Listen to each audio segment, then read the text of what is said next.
Saint-Esprit. Amen. Bien, chers frères, bien chers amis. Aujourd'hui, nous fêtons l'apodose, l'après-fête, la clôture de la fête de l'entrée au temple de la Mère de Dieu. C'est la raison pour laquelle nous avons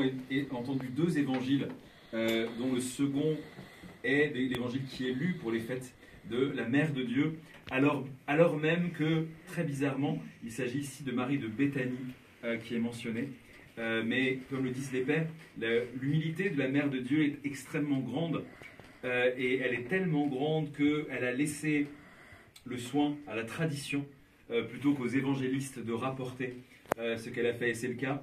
pour notre fête de l'entrée au temple de la Mère de Dieu, que nous avons fêté donc mercredi, et dont c'est ici la préfète, car c'est la tradition seule dans le proto-évangile selon saint Jacques qui nous rapporte comment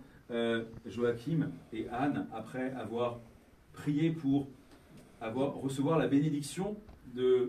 d'avoir un enfant, ont vu leur prière exaucée après avoir patienté, après avoir pleuré, après avoir supplié. Et non seulement ils ont obtenu une descendance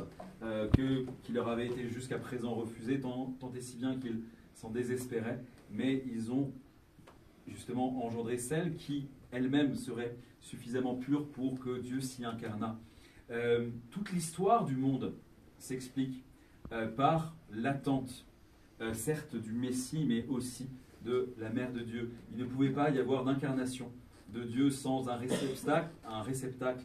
qui en fut digne. Il ne pouvait pas avoir de naissance de cet enfant sans le ventre maternel qui pourrait le porter. Et c'est toute l'histoire des hommes avant l'incarnation du Christ et depuis la chute s'explique par cette attente. Pourquoi est-ce que Dieu ne s'est pas incarné tout de suite après qu'Adam et Ève, nos ancêtres, ont péché? Eh bien, c'est parce que il attendait qu'un être humain, qu'une femme, puisque c'était d'une femme qu'il devait naître, fût assez pur pour qu'il puisse s'y incarner, que son sein fût suffisamment purifié pour qu'il puisse s'y reposer. Ainsi, dans notre tradition ancienne, dans notre tradition orthodoxe, dans la tradition du premier millénaire, ce n'est pas un miracle qui a exempté la Mère de Dieu du péché originel, non, c'est sa piété, sa pureté qui a fait qu'elle a pu en être purifiée au moment de l'annonciation, nous disent les pères, au moment où elle accepte, au moment de son fiat, au moment où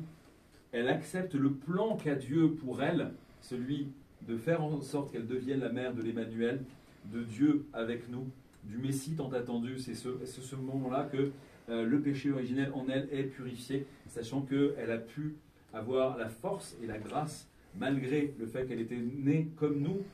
dans le péché, comme le dit le prophète et roi David, dans le péché ma mère m'a enfanté. Malgré cela, elle n'avait jamais transgressé personnellement les lois divines. Elle avait été reçue par le grand prêtre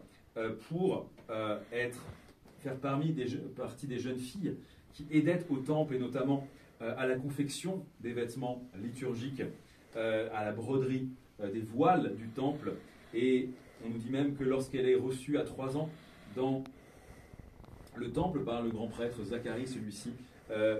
sous l'impulsion de l'Esprit Saint, de l'Esprit de Dieu, l'a fait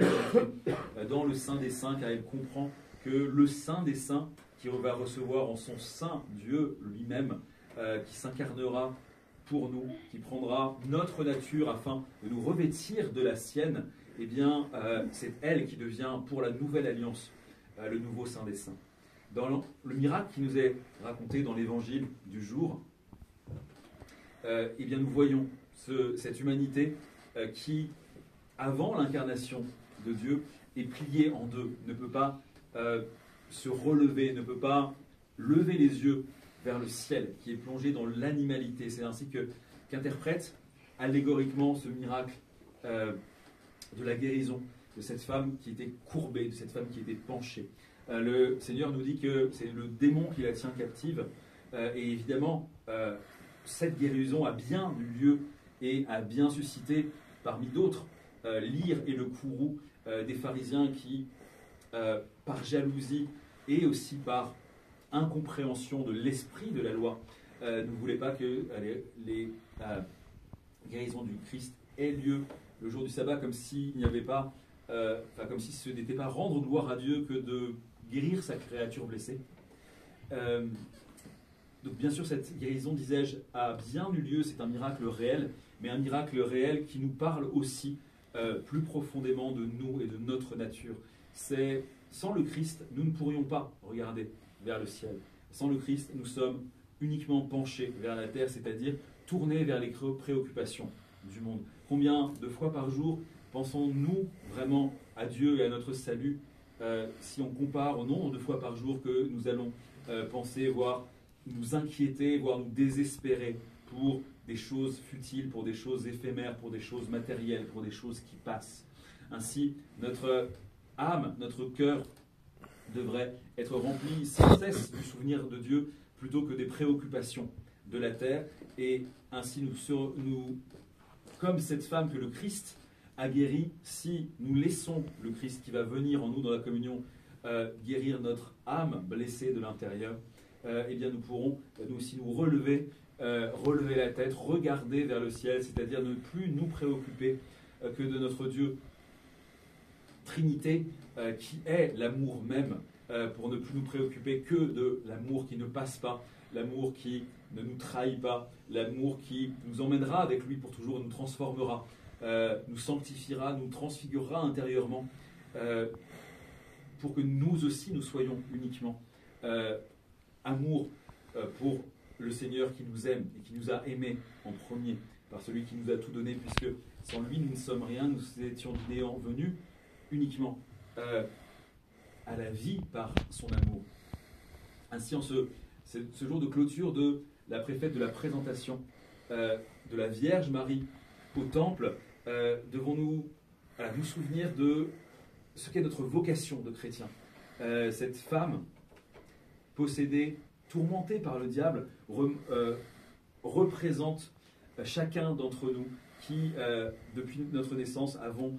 été confrontés à des épreuves, parfois des épreuves très difficiles, parfois des épreuves terribles, permises par Dieu parce que justement il veut que sa créature soit libre, parce que Dieu ne nous a pas créés comme des marionnettes qu'il voulait diriger uniquement vers le bien, mais comme des êtres dont il voulait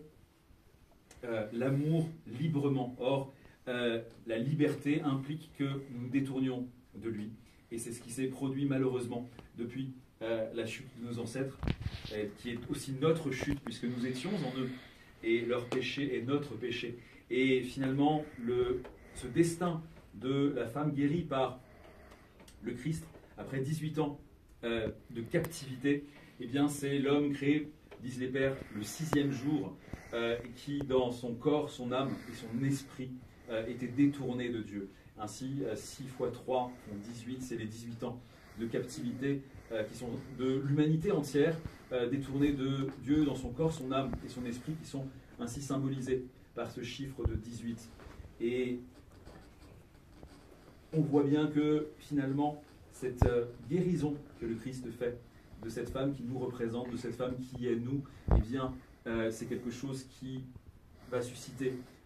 l'incrédulité, qui va susciter la jalousie, qui va même susciter l'hostilité. C'est une des choses les plus frappantes dans l'évangile d'aujourd'hui, comme dans d'autres passages encore, que de voir que quelqu'un qui véritablement a le cœur dur, a le cœur fermé, ne veut pas reconnaître les bontés et les miracles de Dieu, eh bien, comment il va nier ce qu'il a sous ses propres yeux, et plutôt que de glorifier Dieu, va s'en prendre à la foule, prétendant qu'elle vient se faire guérir au mauvais moment, va jalouser Dieu lui-même, revêtu de notre nature humaine, pour faire du bien à sa créature. Ainsi, nous constatons que, comme le dit le Seigneur, s'ils m'ont persécuté, ils vous persécuteront, et que aujourd'hui encore, dans l'Église, qui est le corps mystique de notre Seigneur Jésus-Christ, nous sommes confrontés aussi à cette incompréhension, à ce rejet, à cette persécution. Mais peu importe, car ce qui compte, c'est que le Christ est venu pour nous relever, pour nous redresser, pour nous faire tourner notre regard vers le royaume dans lequel nous régnerons, ainsi que le Père et l'Esprit Saint. Amen.